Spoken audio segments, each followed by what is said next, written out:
Hello friends, welcome back to my channel unique education Adda. आज हम आपके सामने सीडीपी का पार्ट 13 लेकर आए हैं। इससे पहले हमने 1 से 12 पार्ट्स करा चुके हैं, ठीक है, जो कि आपको प्लेलिस्ट में जाकर मिल जाएगी। So let's start.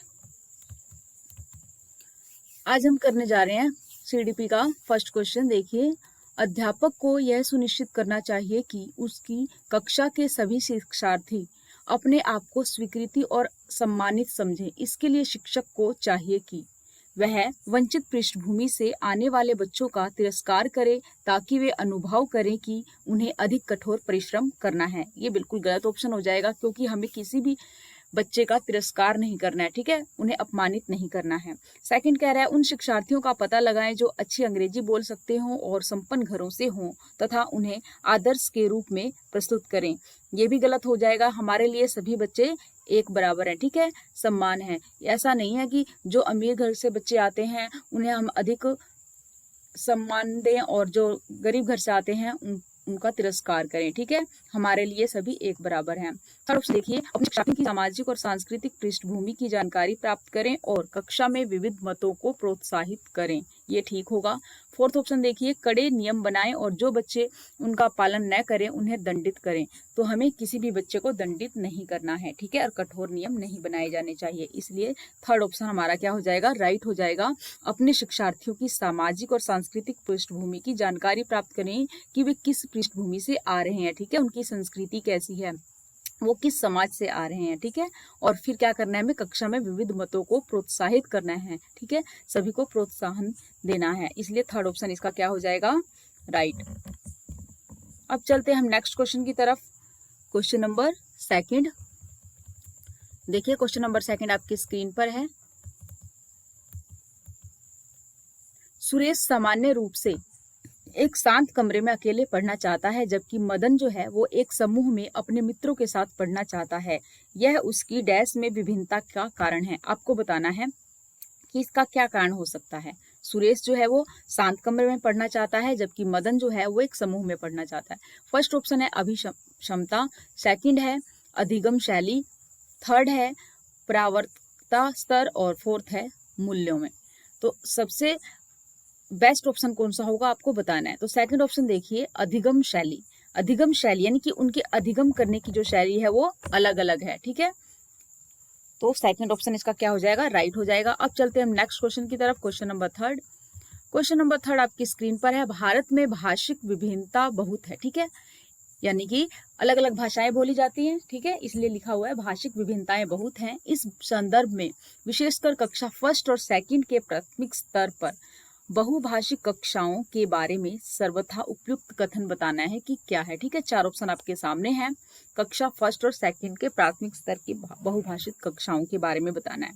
First option है, विद्यालय में उन्हीं बच्चों को प्रवेश दिया जाए जिनकी मातृभाषा वही हो जो कक्षा शिक्षा के लिए अपनाई जा रही हो। ये गलत हो जाएगा, क्योंकि सभी बच्चे अपनी अपनी मातृभाषा लेकर आते हैं, ठीक है, तो ये जरूरी नहीं है कि जो कक्षा में बोली जाए वही उन्हें भी उस वक्त पता हो। सेकंड ऑप्शन है, शिक्षक को सभी भाषाओं का सम्मान करना चाहिए और सभी में अभिव्यक्ति के लिए बच्चों को प्रोत्साहित करना चाहिए। ये बात ठीक है। थर्ड देखते हैं, जो बच्चे कक्षा में मातृभाषा का उपयोग करते हैं अध्यापक को उनकी उपेक्षा करनी चाहिए। ये बिल्कुल गलत हो जाएगा, क्योंकि बच्चे अपनी अपनी मातृभाषा जो लेकर आते हैं वही वे बोलते हैं, तो उसके लिए हमें उनकी उपेक्षा नहीं करनी चाहिए, ठीक है, बल्कि उनकी मातृभाषा का भी हमें सम्मान करना चाहिए। फोर्थ ऑप्शन कह रहा है, शिक्षार्थियों को अपनी मातृभाषा या स्थानीय भाषा का प्रयोग करने पर दंडित किया जाए। ये भी गलत हो जाएगा। किसी भी शिक्षार्थी को हमें दंडित नहीं करना है, ठीक है। तो इसका क्या ऑप्शन सबसे राइट हो जाएगा, सेकंड। देखिए, शिक्षक को सभी भाषाओं का सम्मान करना चाहिए, जो भी उनकी मातृभाषा है उसका सम्मान करना चाहिए और उन्हें उसे अभिव्यक्त करने के लिए अपनी ही भाषा में अपनी बात रखने के लिए प्रोत्साहित करना चाहिए। इसलिए सेकंड ऑप्शन राइट हो जाएगा। अब चलते हैं हम नेक्स्ट क्वेश्चन की तरफ। Question number fourth. Question number fourth आपकी स्क्रीन पर है। प्रकृति पोषण विवाद में प्रकृति से क्या अभिप्राय है, ठीक है। प्रकृति पोषण जो ये लिखा हुआ है, इसमें प्रकृति शब्द का क्या अर्थ है, हमें ये बताना है। फर्स्ट है जैविकीय विशिष्टताएं या वंशानुक्रम सूचनाएं। सेकंड है एक व्यक्ति की मूल वृत्ति। थर्ड है भौतिक और सामाजिक संसार की जटिल शक्तियां, और फोर्थ है हमारे आसपास का वातावरण। तो देखिए क्या कह रहा है, जो बच्चा है वो कहाँ से सीखता है, या तो अपने ही परिवार में, ठीक है, या फिर समाज से जो भी सीखता है वो ग्रहण करता है, ठीक है। अब यहाँ पे कह रहा है प्रकृति पोषण। अब दो प्रकार की होती है ना, एक प्रकृति पोषण होता है जो कि बच्चे का पालन पोषण जहाँ हो रहा है, ठीक है, प्राकृतिक रूप से, वंशानुक्रम, ठीक है, उसमें हमने कोई तोड़ मरोड़ नहीं किया है, उसमें वो बाहरी दुनिया से कुछ नहीं सीख रहा है, ठीक है। तो इसमें क्या आएगा, जैविकीय विशिष्टताएं उसके अंदर शामिल है, यानी कि वंशानुक्रम सूचनाएं उसके अंदर आएंगी, ठीक है। प्रकृति का मतलब यही है कि उसके वंशानुक्रम, उसके माता पिता से, दादा दादी से जो भी उसको गुण मिल रहे हैं उसकी बात कर रहा है, ठीक है, वो प्रकृति पोषण कहलाता है। इसलिए फर्स्ट ऑप्शन इसका राइट हो जाएगा। अब चलते हैं हम नेक्स्ट क्वेश्चन की तरफ, क्वेश्चन नंबर 5।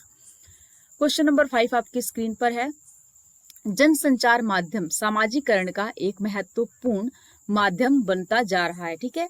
जो जनसंचार माध्यम है, जैसे टेलीफोन हो गया, कंप्यूटर, मीडिया, ठीक है, उनकी बात कर रहा है। तो जनसंचार माध्यम सामाजिकरण का एक महत्वपूर्ण माध्यम बनता जा रहा है। नीचे दिए गए कथनों में से कौन सा सबसे उपयुक्त कथन है, हमें ये बताना है। तो फर्स्ट ऑप्शन देखिए, सामाजिकरण केवल माता पिता और परिवार के द्वारा किया जाता है। ये नहीं हो सकता। क्यों? क्योंकि सामाजिकरण जरूरी नहीं है कि सिर्फ माता पिता और परिवार से हो। जब बच्चा बड़ा हो जाता है तो वो समाज में अपने पड़ोसियों से मिलता है, ठीक है, स्कूल में जाता है, तो वो हर जगह से क्या होता है, सामाजिकरण उसका होता है। तो हम ये नहीं कह सकते कि केवल माता पिता और परिवार से ही उसका सामाजिकरण होता है। सेकंड ऑप्शन है, जनसंचार माध्यमों की पहुंच बढ़ रही है और जनसंचार माध्यम अभिवृत्तियों, मूल्यों और विश्वासों को प्रभावित करता है, ठीक है। थर्ड कह रहा है कि बच्चे संचार माध्यमों के साथ प्रत्यक्ष रूप से अंतःक्रिया नहीं कर सकते। फोर्थ ऑप्शन है, संचार माध्यम पदार्थों के विज्ञापन और विक्रय के लिए एक अच्छा माध्यम है। जनसंचार जो माध्यम है वो केवल पदार्थों के विज्ञापन और विक्रय के लिए ही एक अच्छा माध्यम नहीं है, ठीक है, ये हमारे सामाजिकरण का भी एक माध्यम है। तो हम ये भी ऑप्शन नहीं ले सकते। तो इसका सबसे बेस्ट ऑप्शन हो जाएगा सेकंड, कि जनसंचार माध्यमों की पहुंच बढ़ रही है और जनसंचार माध्यम जो है उससे हम अभिवृत्तियों में, हमारे मूल्यों में और विश्वासों को भी क्या हो रहा है, प्रोत्साहित करता है ये, ठीक है। इसलिए सेकंड ऑप्शन इज राइट। अब चलते हैं हम नेक्स्ट क्वेश्चन की तरफ, क्वेश्चन नंबर 6। क्वेश्चन नंबर 6 आपकी स्क्रीन पर है, बच्चे किस प्रकार, ठीक है, बच्चे किस प्रकार से सीखते हैं। नीचे दिए गए कथनों में से कौन सा इस प्रश्न के विषय में सबसे जो सही नहीं है, हमें ये चूज करना है, ठीक है। जो सही है उसको छोड़ना है, जो सही नहीं है हमें सिर्फ वो बताना है। तो फर्स्ट देखिए, बच्चे तब सीखते हैं जब वे संज्ञानात्मक रूप से तैयार होते हैं। बिल्कुल ठीक है, ठीक है, जब वो संज्ञानात्मक रूप से तैयार होंगे तभी बच्चे सीख पाएंगे, ठीक है। सेकंड कह रहा है बच्चे अनेकों प्रकार से सीखते हैं। ये भी बिल्कुल ठीक है, बच्चे कई प्रकार से सीखते हैं। बच्चे सीखते हैं क्योंकि वे स्वाभाविक रूप से प्रेरित होते हैं। ये भी ठीक है, ठीक है, जब तक वो प्रेरित नहीं होंगे किसी काम को सीखने के लिए तब तक वे नहीं सीख सकते। फोर्थ कह रहा है बच्चे केवल कक्षा में सीखते हैं। ये गलत है, क्योंकि बच्चे कहीं भी सीख सकते हैं, घर पर, ठीक है, परिवार में जाकर, ठीक है, या फिर अपने दोस्तों के साथ खेल के मैदान में, कहीं भी, एनीथिंग, ठीक है, हर जगह सीख सकते हैं। लेकिन इसने कहा है बच्चे केवल कक्षा में सीखते हैं, ये चीज गलत हो जाएगी और हमें यही चूज करना था, ठीक है। तो इसलिए फोर्थ ऑप्शन इज राइट। अब चलते हैं हम नेक्स्ट क्वेश्चन की तरफ, क्वेश्चन नंबर 7। क्वेश्चन नंबर 7 आपकी स्क्रीन पर है, प्राथमिक जो विद्यालय है शिक्षक को अपने शिक्षार्थियों को अभिप्रेरित करने के लिए निम्नलिखित में से किस रणनीति को अपनाना चाहिए, ठीक है। प्राथमिक स्कूल है, प्राथमिक स्कूल में जो शिक्षक होते हैं वो अपने शिक्षार्थियों को अभिप्रेरित करने के लिए उन्हें कौन सी रणनीति अपनानी चाहिए, ठीक है। फर्स्ट ऑप्शन है, प्रत्येक गतिविधि में प्रेरक के रूप में प्रोत्साहन, पुरस्कार और दंड का उपयोग करना चाहिए। ये बिल्कुल गलत है, ठीक है, ना उन्हें पुरस्कार देना चाहिए और ना ही उन्हें दंडित कर सकते हम, ठीक है। सेकंड कह रहा है कि बच्चों को उनकी रुचियों के अनुसार अपने लक्ष्य निर्धारित करने और उन्हें पाने के लिए उद्यम में सहायता करनी चाहिए। ये ठीक है, ठीक है। आगे देखते हैं, थर्ड, पूरी कक्षा के लिए मानक लक्ष्य निर्धारित करना और उनकी उपलब्धि के आकलन के लिए कठोर मानदंड निर्धारित करना है। ये भी गलत है, कठोर मानदंड हमें निर्धारित नहीं करना है उनके आकलन के लिए, ठीक है। फोर्थ ऑप्शन है, प्रत्येक शिक्षार्थी में अंक लाने के लिए स्पर्धा को प्रोत्साहित करना चाहिए। ये भी गलत है कि प्रत्येक विद्यार्थी को केवल अंक लाने के लिए उन्हें प्रतिस्पर्धा की जाए, ठीक है, उन्हें स्पर्धा के लिए प्रोत्साहित की जाए, ये बात भी गलत है, ठीक है। हमें उन क्या करना है, अंदरूनी तौर पर उन्हें क्या करना है, उनका आकलन करना है, ठीक है, किसी से कंपेयर नहीं करना हमें, ठीक है। तो इस तरीके से अगर देखा जाए तो सेकंड ऑप्शन हमारा राइट हो जाएगा, क्योंकि बच्चों को उनकी रुचियों के अनुसार, ठीक है, जिस भी विषय में वे रुचि रखते हैं उसके अकॉर्डिंग उनके लक्ष्य को निर्धारित करना चाहिए और उनकी सहायता करनी चाहिए, इसलिए सेकंड ऑप्शन इज राइट। अब चलते हैं नेक्स्ट क्वेश्चन की तरफ। Question number 8। क्वेश्चन नंबर 8 आपकी स्क्रीन पर है। निम्नलिखित में से कौन सा सामाजिकरण का एक प्रमुख कारक है, ठीक है, सामाजिकरण का कारक बताना है। पहला है कंप्यूटर, सेकंड है आनुवांशिकता और थर्ड है राजनीतिक दल, फोर्थ है परिवार। तो आप सभी को पता है सामाजिकरण के प्रमुख 2 कारक हैं, एक तो है प्राथमिक कारक और एक है द्वितीयक कारक। प्राथमिक कारक में आपको पता है कौन कौन से होते हैं, परिवार और पड़ोस, ठीक है, और सेकंड में क्या होता है, द्वितीयक कारक में स्कूल होता है, ठीक है, और क्या होता है, खेल का मैदान, दोस्तों के साथ जो मंडली होती है वो सब शामिल है, ठीक है, मीडिया वगैरह। तो हमें क्या बताना है, इन चारों ऑप्शन में से कौन सा सामाजिकरण का प्रमुख कारण है। तो आनुवंशिकता नहीं है, राजनीतिक दल नहीं है, कंप्यूटर नहीं है, तो क्या हो जाएगा, फोर्थ ऑप्शन हो जाएगा परिवार, ठीक है। अब चलते हैं हम नेक्स्ट क्वेश्चन की तरफ। Question number 9। क्वेश्चन नंबर 9 आपकी स्क्रीन पर है। देखिए, बच्चों को समूह कार्य देना एक प्रभावी शिक्षण रणनीति है, क्योंकि समूह में कार्य दे रहे हैं हम बच्चे को, तो वो एक जो है प्रभावी शिक्षण रणनीति है। कैसे? फर्स्ट है, छोटे समूह में कुछ बच्चों को दूसरे बच्चों पर हावी होने की अनुमति होती है। ये बिल्कुल गलत है, क्योंकि समूह में जब हम बैठते हैं, बच्चों को बैठाते हैं, तो वो एक दूसरे की सहायता करते हैं, ना कि एक दूसरे पर हावी होते हैं। सेकंड है, सीखने की प्रक्रिया में बच्चे एक दूसरे से सीखते हैं और परस्पर सहायता भी करते हैं। थर्ड कहता है, बच्चे अपना काम जल्दी करने में समर्थ होते हैं। फोर्थ कहता है कि इससे शिक्षक का काम कम हो जाता है। ये भी गलत है और थर्ड भी गलत है। तो सबसे बेटर ऑप्शन बताना है कि एक प्रभावी शिक्षण रणनीति जो है वो एक समूह में जब कार्य करते हैं तो उसके लिए कौन सा बेटर होगा, सेकंड। सीखने की प्रक्रिया में बच्चे क्या करते हैं, एक दूसरे से सीखते हैं और परस्पर एक दूसरे की सहायता करते हैं, इसलिए सेकंड ऑप्शन इज राइट, ठीक है। अब चलते हैं हम नेक्स्ट क्वेश्चन की तरफ, ठीक है, और प्लीज लाइक सब्सक्राइब कर दीजिए इस चैनल को, ठीक है, ताकि आपको आगे और सारी जो वीडियोस है वो मिलती रहे टाइम पर, ठीक है, टाइम पर आपको नोटिफिकेशन भी मिलती रहे, ठीक है। अब चलते हैं हम नेक्स्ट क्वेश्चन की तरफ। नेक्स्ट क्वेश्चन हमारा जो है वो है 10th, जो आपकी स्क्रीन पर है, फटाफट देखिए। ये हमारा आज का लास्ट क्वेश्चन है।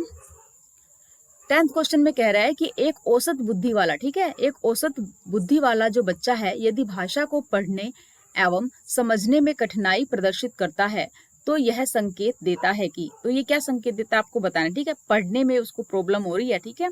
तो देखिए, फर्स्ट है लेखन अक्षमता, डिस्ग्राफिया, लिखने से संबंधित अगर उसको कोई प्रॉब्लम है तो उसको डिस्ग्राफिया कहते हैं, ठीक है। सेकंड कह रहा है गणितीय अक्षमता ने डिस्कैलकुलिया है। थर्ड है गति समन्वय अक्षमता, डिस्प्रैक्सिया है, या फिर पठन अक्षमता, डिसलेक्सिया है। तो इस क्वेश्चन में देखिए, क्वेश्चन में इसने यही कहा यदि भाषा को पढ़ने और समझने में कठिनाई हो रही है तो पढ़ने से रिलेटेड है, यानी पठन अक्षमता है तो क्या हो जाएगा, डिसलेक्सिया, इसलिए फोर्थ ऑप्शन इज राइट। और इससे जो बाकी 3 क्वेश्चन ऑप्शंस बचते हैं, इससे भी हमारे सीटेट में या अदर किसी भी टेट में पूछे जा सकते हैं क्वेश्चन, ठीक है। लेखन संबंधी जो क्षमता होती है उसका नाम बताइए, तो आप बता सकते हैं क्या होगा, डिस्ग्राफिया। और गणित से संबंधी कैलकुलेशन करने में जो क्षमता आती है उसको हम क्या बोलेंगे, उसको कहते हैं डिसकैलकुलिया, ठीक है। आगे देखिए, आगे क्या है हमारे पास, गति समन्वय क्षमता से संबंधित कौन सा रोग होता है या कौन उसका नाम बताइए, तो हम क्या बताएंगे, डिस्प्रैक्सिया, ठीक है। और पठन अक्षमता तो आपको पता ही है, जो जस्ट अभी हमने क्वेश्चन में किया, क्या आएगा इसका, डिसलेक्सिया, ठीक है। Tomorrow will be returns next pedagogy part, okay, part 14। Please like subscribe this channel, okay, thank you.